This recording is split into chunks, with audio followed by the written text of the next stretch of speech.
Fərz müəllim, fitrə zəkatını nə qədər və hansı qidalardan çıxartmaq olar? Həmçinin fitrə zəkatını pul ilə çıxartmaq olarmı?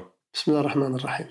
Fitrə zəkatının nə ilə, nə qədər çıxarılmasına gəldikdə, sahabədən Əbu Səid Əl-Xudri radiyallahu anhın rəvayət etdiyi bir hədis var. Deyir ki, biz Allah Resulü Aleyhisselatü Vesselam'ın zamanında bir sağ miqdarında müəyyən ərzaqlardan fitrə zəkatı çıxardardıq. Bir sağ ölçü vahididir. Bizim günümüzlə 2,5 kiloqrama uyğun gəlir. Hətta bunun 3,5 kiloqrama kimi olacağını deyənlər də var. Qaldı ki, hansı qidalardan o bölgənin ki, gündəlik həyatında istifadə olunan qidalar hansıdırsa, gündəlik hansı qidalar istehlak olunursa, hansı qidalar yeyilirsə, o qidalardan da fitrə zəkatı verilməlidir. Fitrə zəkatının pul ilə çıxarılmasına qaldıqda isə burada fikir ayrılığı var.